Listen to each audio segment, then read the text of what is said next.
God's Symphony of Redemption. As we've been thinking about the second movement of this symphony, been focused upon God's promise to Abraham and how that covenant promise is continuing through his children and his children's children until we've reached our study today, where we're going to be thinking specifically about Joseph. When you hear the phrase living the dream, and yes, it's a pun because of Joseph, when you hear that phrase, living the dream, what do you think about?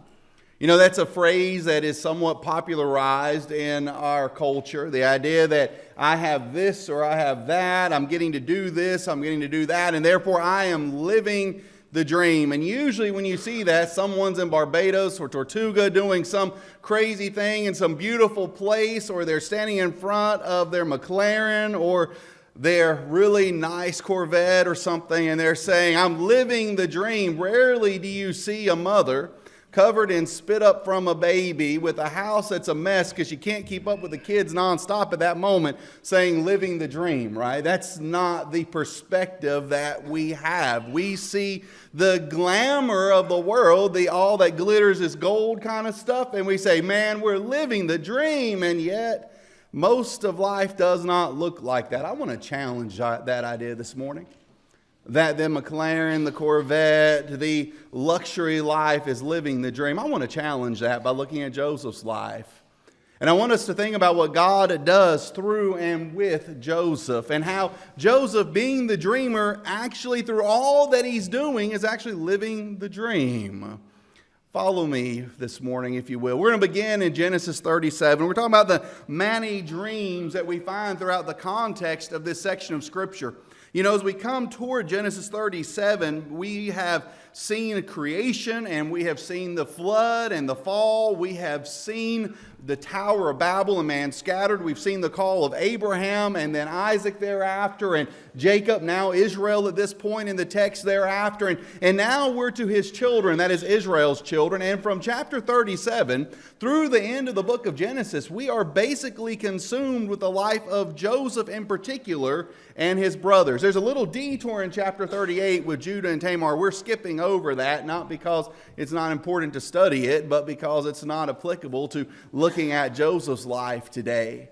But thinking about Joseph's life and the manifold dreams, this is a layout of his life. And I just want to put this out before you, because when we're introduced to Joseph in chapter 31 at verse 17, Joseph's father Jacob moving, Joseph is somewhere around 6 years old based on the ages that are given. When we're introduced to Joseph in particular in chapter 37, he's 17 years old.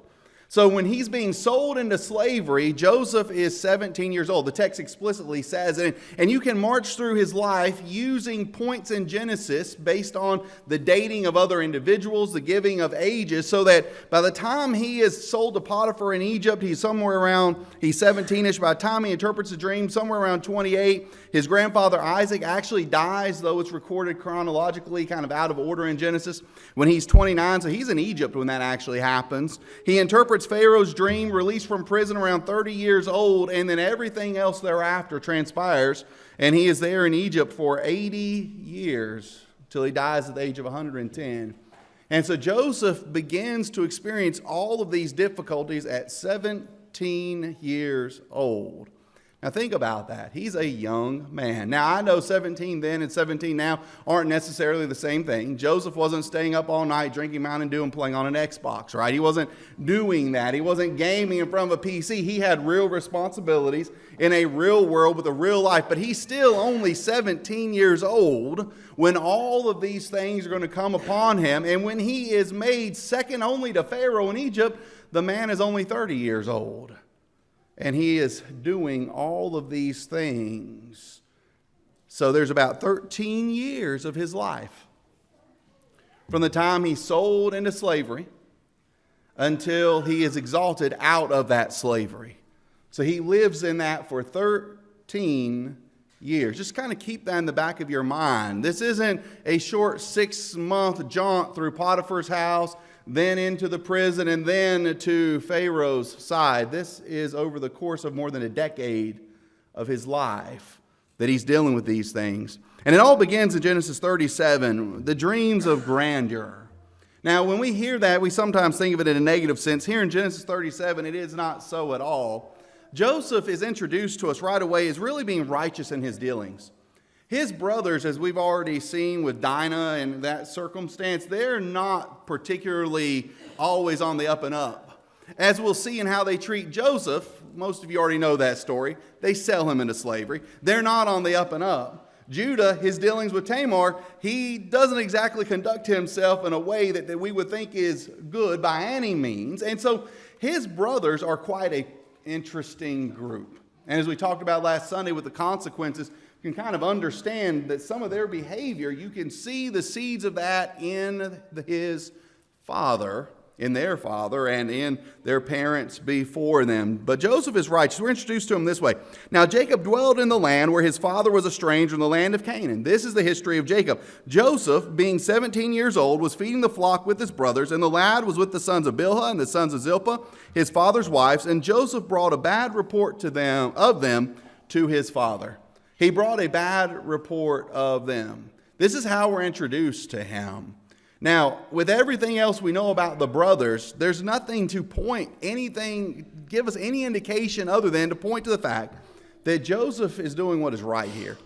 These flocks are the property of his father. He has absolutely every right and responsibility before his father to do so in regard with what his father would expect. And the brothers, they are not reliable based on what we've seen around. We don't know what they're up to. But whatever they're up to, Joseph sees it goes back to his father, and his father isn't keen on it.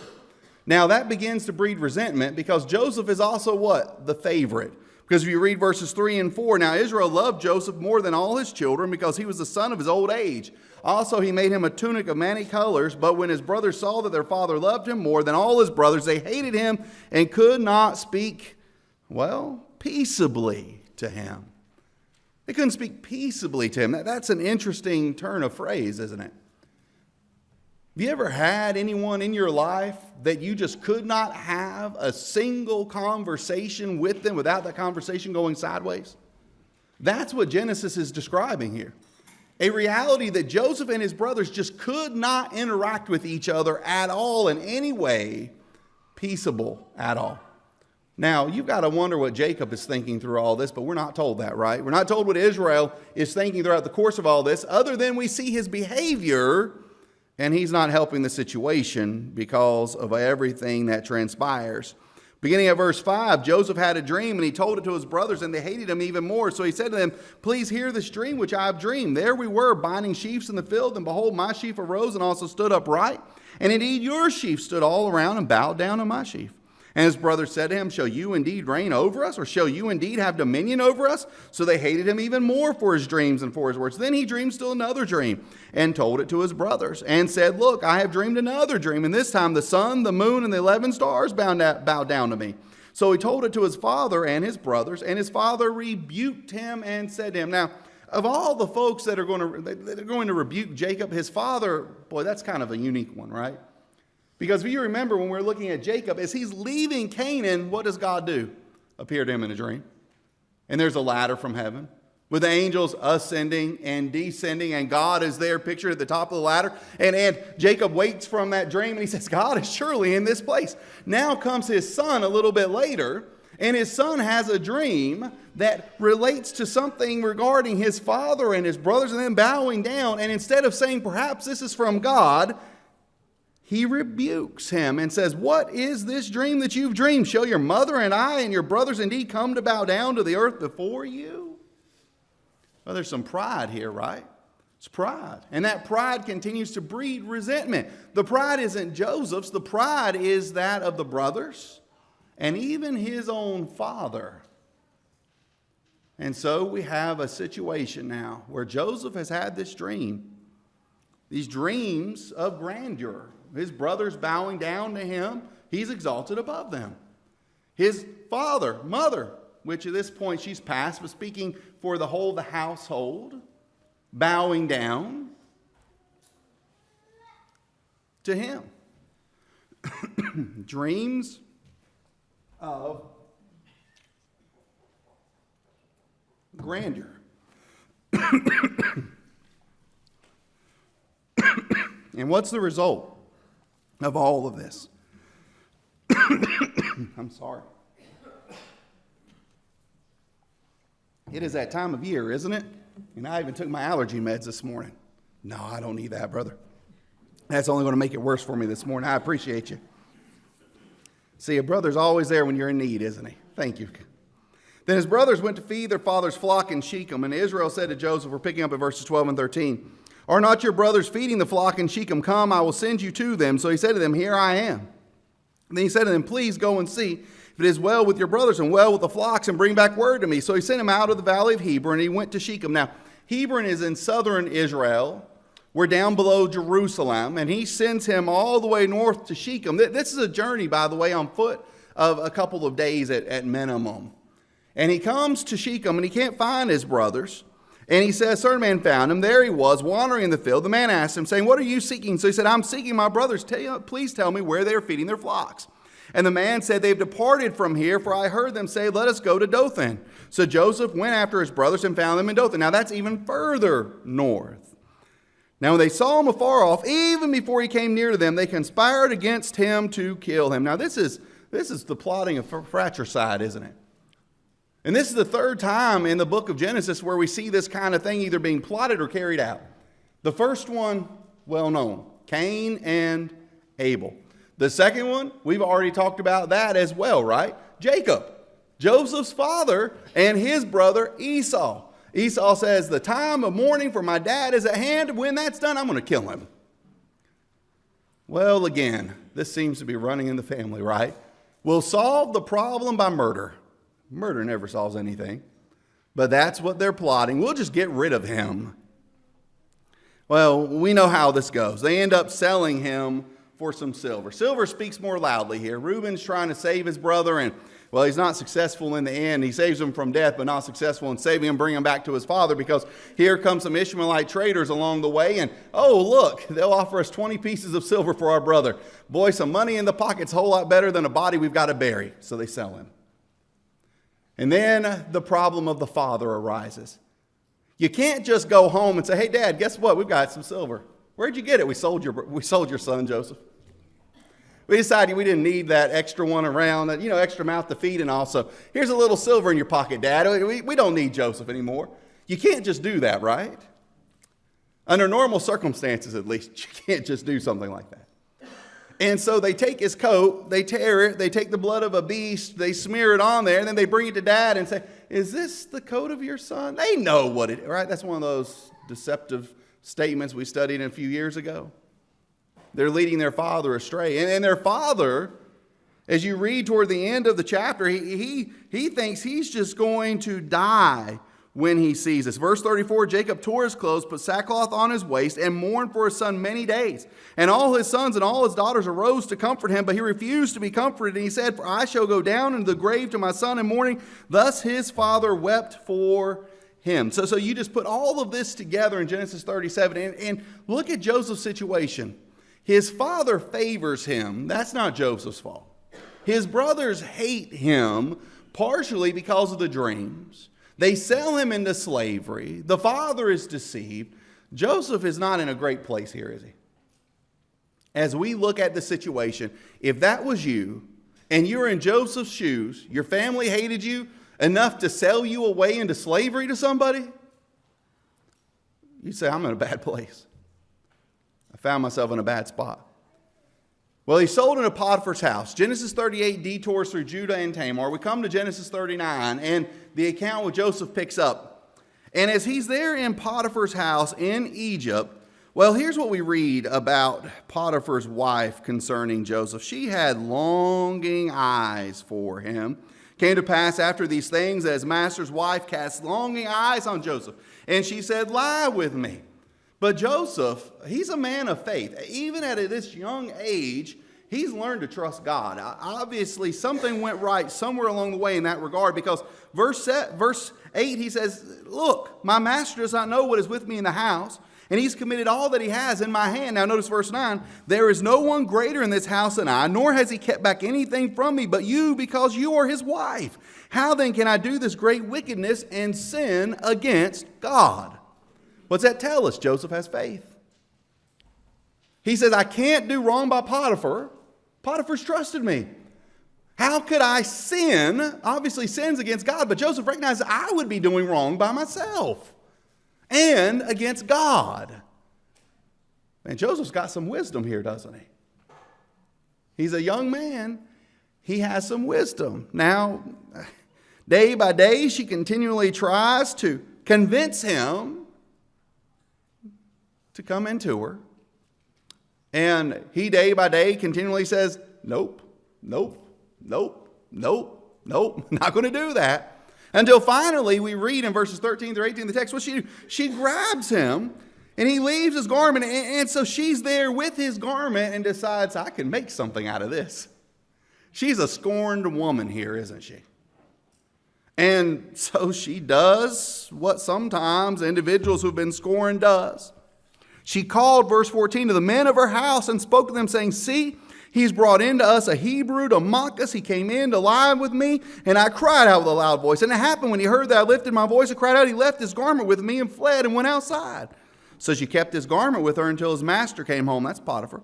Then she spoke to him with words like these, saying, the Hebrew servant whom you brought to us came into me to mock me. So it happened as I lifted my voice and cried out, they left his garment with me and fled outside. So it was when his master heard the words which his wife spoke to him, saying, your servant did to me after this manner, that his anger was arose. Now, gentlemen, if you're Potiphar, you can appreciate his place here, can't you?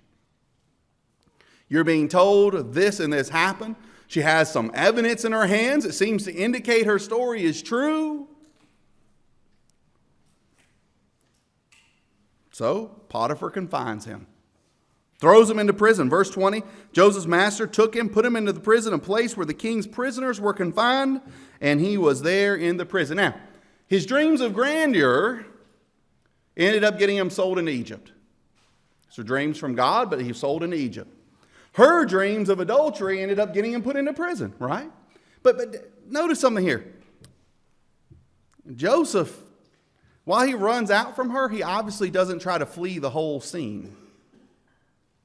It's interesting. He's to be found when accounting is to be made. He's there. And he's cast into prison.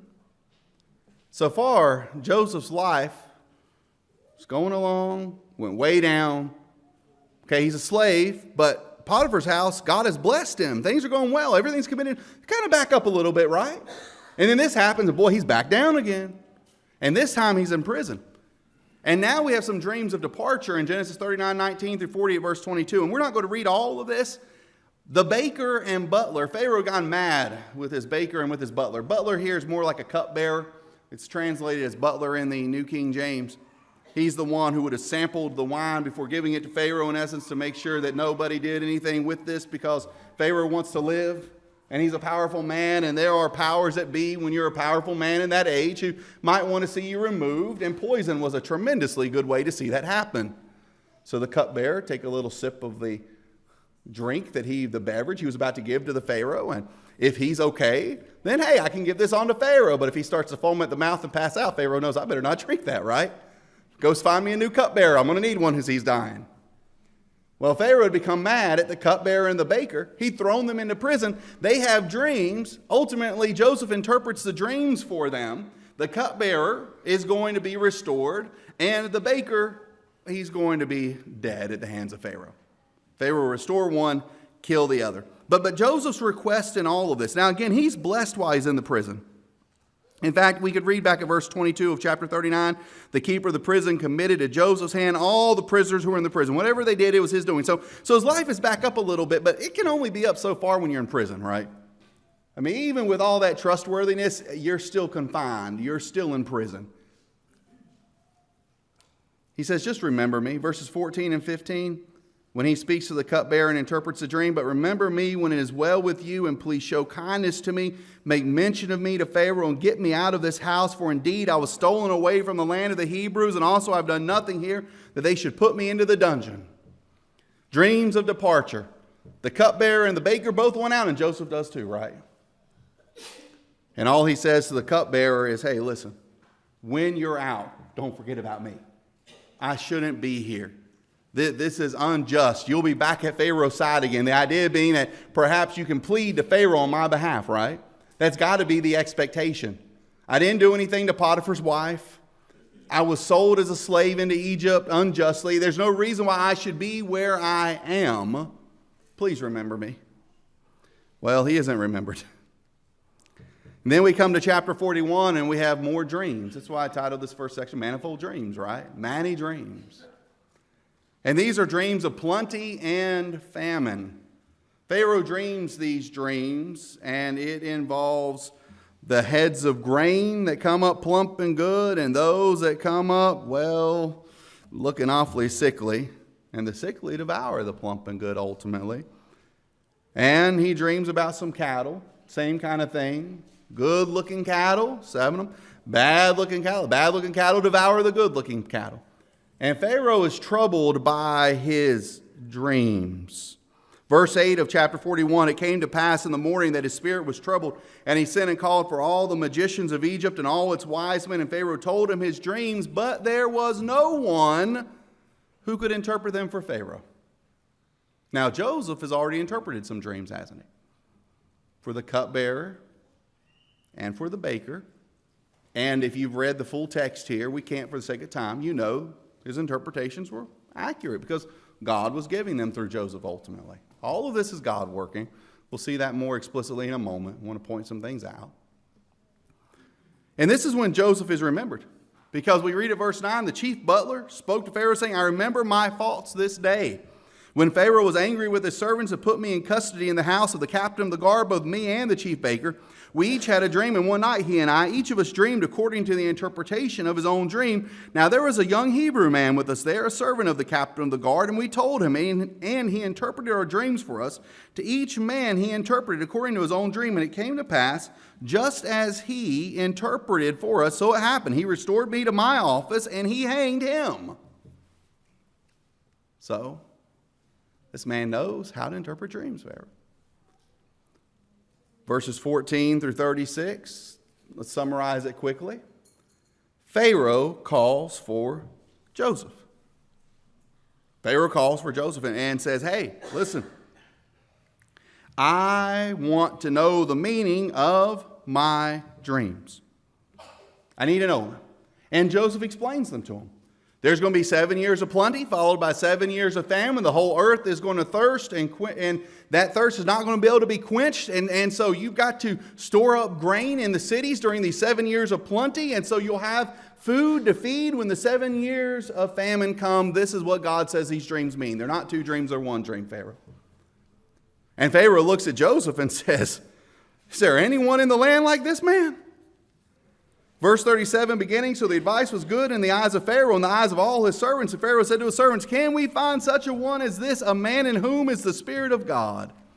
Then Pharaoh says to him, inasmuch as God has shown you all this, there is no one as discerning and wise as you. You shall be over my house, and all my people shall be ruled according to your word. Only in regard to the throne will I be greater than you. And Pharaoh said to Joseph, see, I have set you over all the land of Egypt. Then Pharaoh took his signet ring off his hand and put it on Joseph's hand. And he clothed him in garments of fine linen and put a gold chain around his neck. And he had him ride in the second chariot which he had. And they cried out before him, bow the knee. So he set him over all the land of Egypt. Now, Joseph's situation now has drastically changed, hasn't it? He's no longer a slave. That's evident, right? He's not a slave to anyone now. He's second in command only to Pharaoh. Pharaoh commits basically the entire civilization of ancient Egypt at this point, which is a thriving civilization, by the way, into the hands of a young Hebrew man who through God can interpret dreams.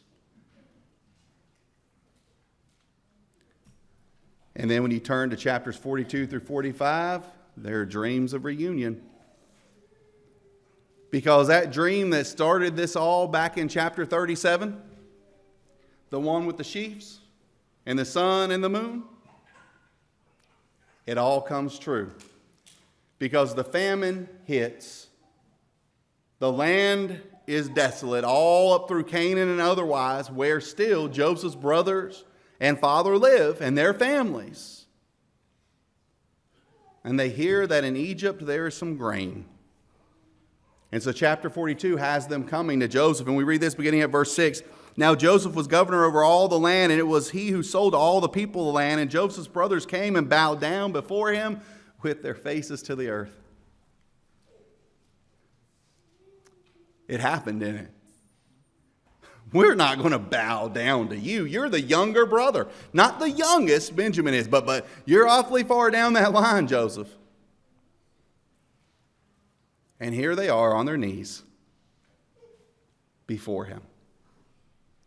The one they put in a pit and stripped and sold for 20 pieces of silver, they are now on their knees before, needing from him what he can offer them. They need food. This is a matter of life or death for their families, isn't it? Famine will kill without regard for status when it hits a land. Jacob's family, they were wealthy. Abraham had been blessed richly. That had continued on. Everything in the text throughout the course of Genesis, Jacob has wealth. He has money. What he doesn't have right now is food. He doesn't have grain. A famine's hit the land. The crops aren't producing. If he is going to survive this famine, he needs to be able to eat and feed his family. He's the patriarch, right? Jacob's the patriarch. He sent his sons. And so Joseph literally holds life and death over the head of his family. So when we think about his behavior in this context and all that his brothers did, remember, Joseph literally has the power of life or death at this moment. If he refuses to feed them, provide for them, most likely they're going to die. Other people in the land are going to die. That's how famine works. Go and look at communist Russia and the way famine was used as a tool to be waged against populaces. Famine can hit due to natural causes. Famine can hit due to political purposes. But the end is always the same: suffering and death. That's where Joseph's at. Then he said to them, Joseph saw his brothers, recognized them, verse 7. He acted as a stranger to them, spoke roughly to them. Then he said to them, where do you come from? They said, from the land of Canaan to buy food. So Joseph recognized his brothers, but they did not recognize him. Now, those of you who have lived through that transition from your latter teenage years to your 30s, the pictures start to look quite different by the time you're hitting 30, don't they? You can still see the young you there, but you realize the young you is quickly diminishing and the older you is quickly taking over, right? Some of you shake your head right now. You're like, man, I'm in that right now. I'm seeing that difference in my pictures. It's hard to deal with. Well, put that in the picture. Put that into your mind with regards to Joseph. His brothers haven't seen him since he was a teenager. And now he's 30 years old. He's a father with children. He's a grown man. He looks different. Last they saw him, he was in this coat of many colors. Now he's in the finest linen with the gold around his neck. He has the picture of rule and authority. The signet ring of Pharaoh. This man, when you look at him, looks like a man of strength and power because that's what he is. Not the 17-year-old boy you stripped and left in the hole until you could sell him. They don't recognize him. But Joseph recognizes them. Remember, several of his brothers are substantially older than him. He's going to see them and immediately know that face. I know you.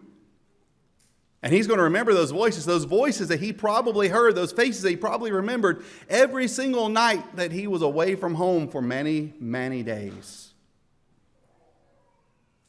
When bad things happen to you, do the faces of those individuals involved, does that not re-enter your mind over time? Do you recall, rethink? That's Joseph. That's where he's at. He knows who they are. Joseph recognized his brothers, but they did not recognize him. And over the course of the next several chapters, ultimately, Joseph tests them. Now, I'm going to submit to you, I think, as you read this and knowing Joseph's character, these tests are not Joseph trying to be petty and poke at his brothers. These tests are really meant to root out, who are these men now? Do they know what they've done? Do they recognize where they've been and what they've done? But then we come to chapter 45, and Joseph finally could not restrain himself before all those who stood by him, and he cried out, "Make everyone go out from me." So no one stood with him while Joseph made himself known to his brothers, and he wept aloud, and the Egyptians and the house of Pharaoh heard it. Dreams of reunion realized fully in this moment. There were dreams of grandeur, adultery, departure, plenty and famine, and reunion. Now, as we look throughout this text, what do we see? What do we see that we can really take home with us when we leave out of those doors today? I want to submit to you that we see two things that need to go together in our lives: providence and faith. Providence, we see God working. Faith, we see Joseph accepting. Now let's put this all together. Joseph was right where God wanted him to be. The brothers were in Dothan. They weren't in Shechem. They were in Dothan. And who's going to pass by? The traders. They happen to be in the city at the time when the traders are going to pass by. Well, that's quite a coincidence, isn't it? They don't have to stash him for a week or two while they're trying to figure out when can we get the traders. No, the traders are coming by. They've thrown Joseph in the pit. Here comes the traders. And these traders just happen to be headed to Egypt. They're not headed away from Egypt back toward the east. They're headed from the east back toward Egypt. Think about that. In the right place at the right time with the people heading in the right direction for what ultimately God's going to accomplish. Consider who Potiphar was. When you turn back to chapter 39, Joseph isn't sold to some random person that lives out on the lower Nile on some estate. Joseph is sold to someone who would have had interaction with and been central to Pharaoh's ruling power. Because what we read about Potiphar is that he's sold to the captain of the guard, an Egyptian. When you read captain of the guard, these are the individuals responsible for the protection of Pharaoh himself. This isn't some random army unit out on the outside of the Egyptian power sphere, kind of keeping the rebels at bay.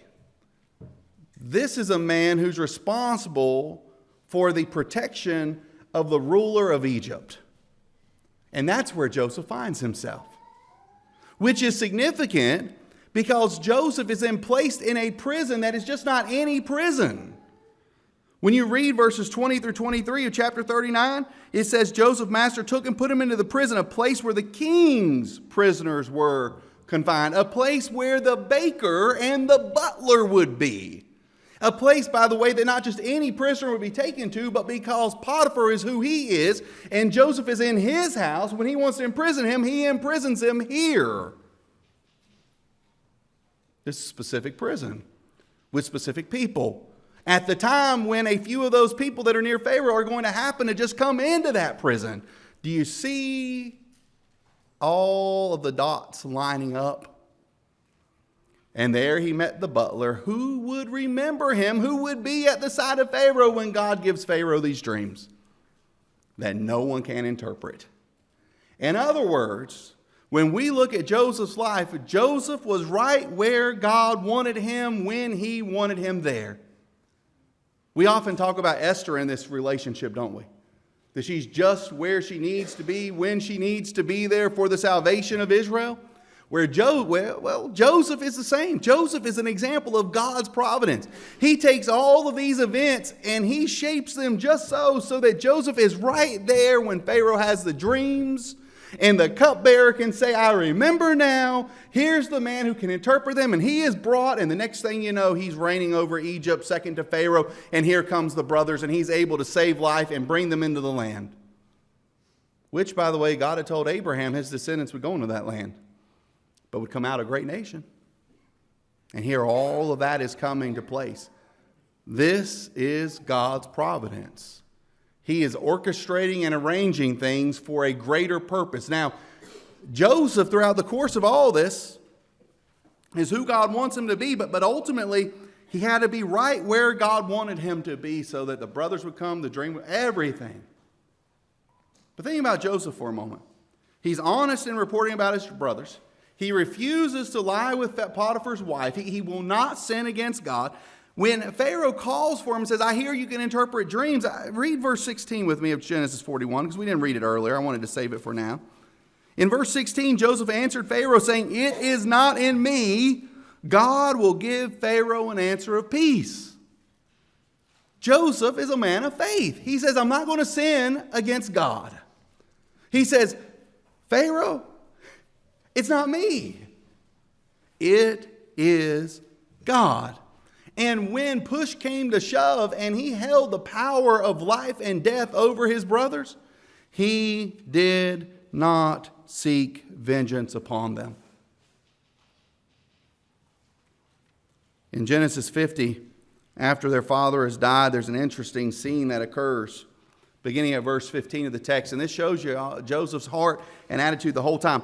When Joseph's brothers saw that their father was dead, they said, perhaps Joseph will hate us and may actually repay us for all the evil which we did to him. So they sent messengers to Joseph, saying, before your father died, he commanded, saying, thus you shall say to Joseph, I beg you, please forgive the trespass of your brothers and their sin, for they did evil to you. Now please forgive the trespass of the servants of the God of your father. And Joseph wept when they spoke to him.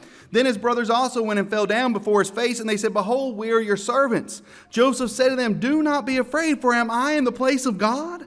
But as for you, you meant evil against me, but God meant it for good, in order to bring it about as it is this day, to save many people alive. Man, you hear Joseph?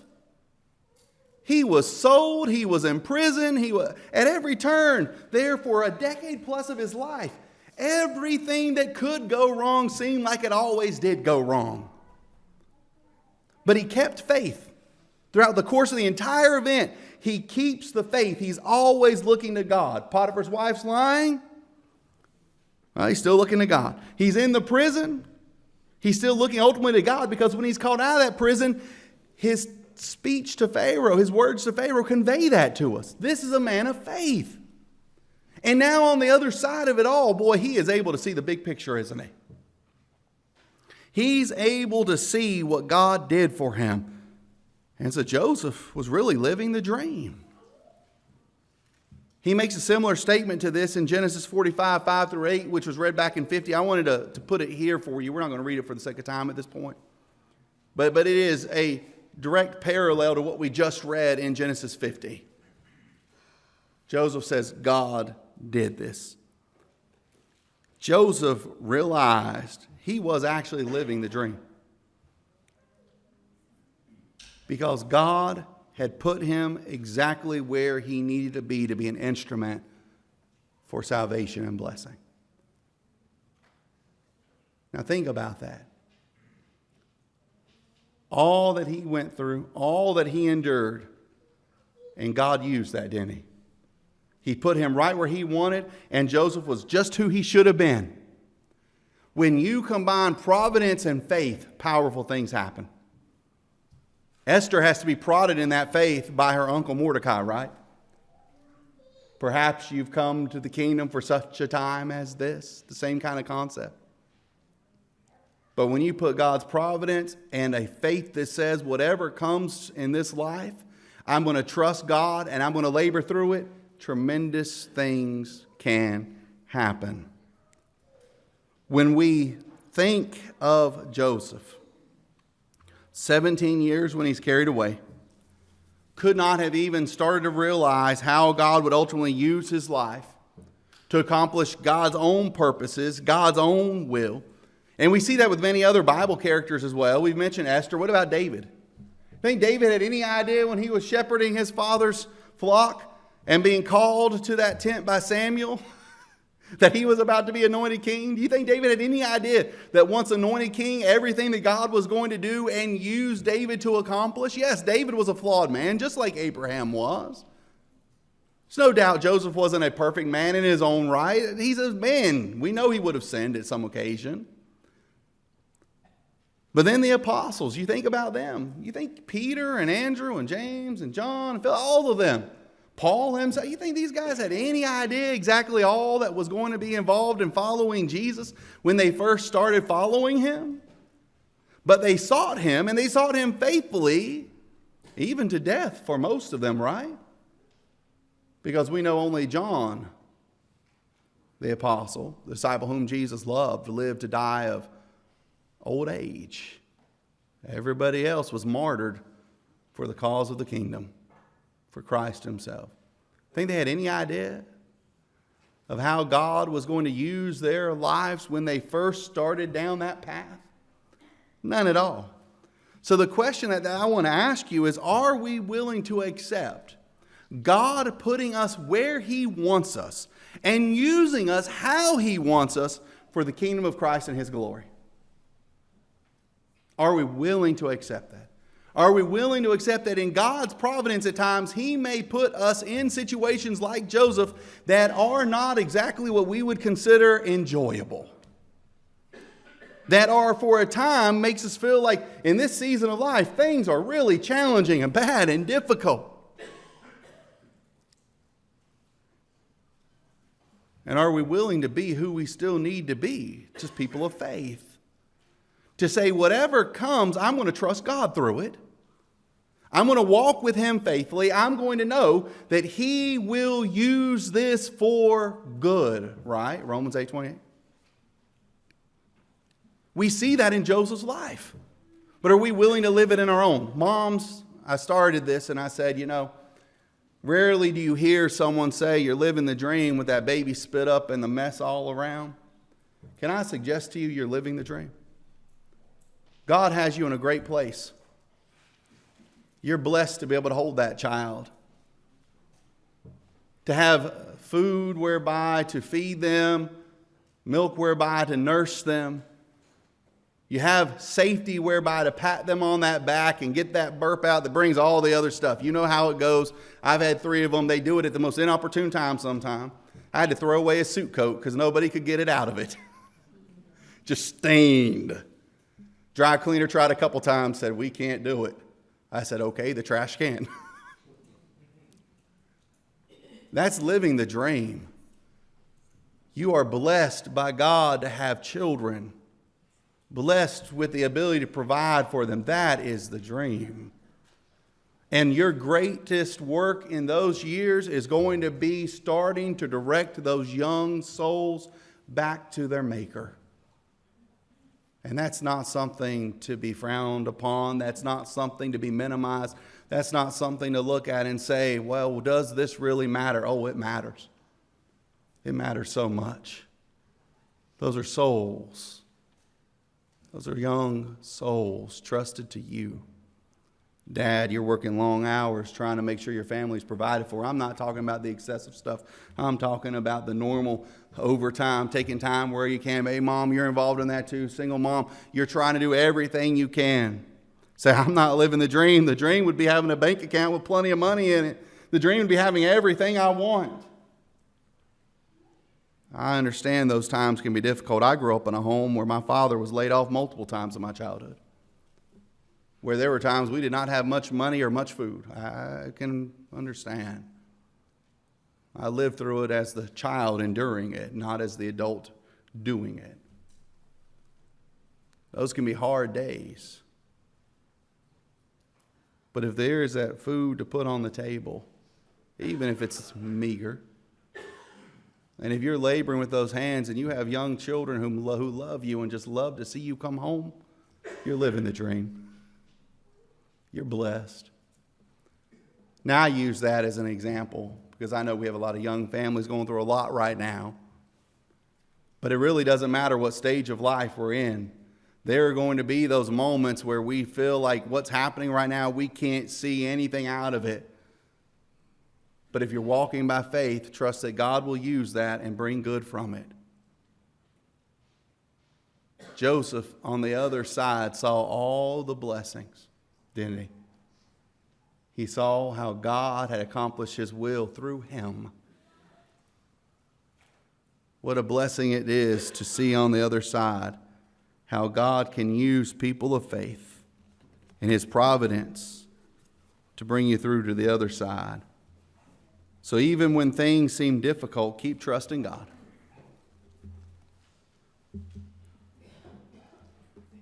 Keep leaning upon him. Keep seeking His will. You don't know what's ahead of you. None of us do. But you can be confident of one thing. God is faithful. He was with Joseph. He will be with you. And there are blessings to be found trusting Him, seeking Him, even through the most difficult of days. I mean, there is a reason why James said, "My brethren, count it all joy when you fall into various trials." And so, brother, sister, if you've been tempted to give up today, if you're struggling right now because life isn't what you thought it was going to be, turn and trust. Now, maybe your faith has been waning and you need the prayers of the church. We're here for you. Maybe sin is part of that equation, and that's why life is what it is. Well, you've got to do something about that, my friend. The brothers ultimately had to face the reality of their own sin, and we all will as well. Better to face it now than before the judge then. God's providence and faith, what a powerful combination. You know, it is said of Jesus there by Paul when he's writing the church of Galatia that God has sent forth His Son, born under woman, born under the law. Just the right time, just the appointed time, Galatians 4:4. God had worked everything to bring about that environment into which He sent His Son. And His Son lived, showing us the way, teaching us the way. And then He offered Himself to make the way unto the Father. And that way stands open to you. All of God's providence, even what we're seeing here in Joseph's life, that's all pointing forward to the cross ultimately, to what He intends to accomplish in Christ Jesus. And He did accomplish it. And what He calls you to do now is to place your faith in Christ Jesus. Jesus Himself is the one who said, "He who believes and is baptized shall be saved," Mark 16:16. "He who believes not shall be condemned." Those are the words of the Lord. You can't possibly ever approach the Lord without coming to believe in Him. But He says, believe and be baptized. And so you need to commit your life unto Him. On the day of Pentecost, Acts 2:38, those were told, "Repent and be baptized, every one of you, in the name of Jesus Christ, for the remission of sin." They'd killed the Son of God. They'd asked, "What shall we do?" And that's what they were told. Repent and be baptized. The choice is yours, my friend. But no, God worked through the ages of mankind's history to bring His Son. And that Son is still the one today who can offer you redemption, so that you can walk in faith, so that you can have a life that no matter what happens, good or bad, when you're walking by faith and trusting the Lord, you know that blessings are on the other side. The invitation's offered. The sermon is yours. If you need to come, will you? So we stand and sing to encourage you.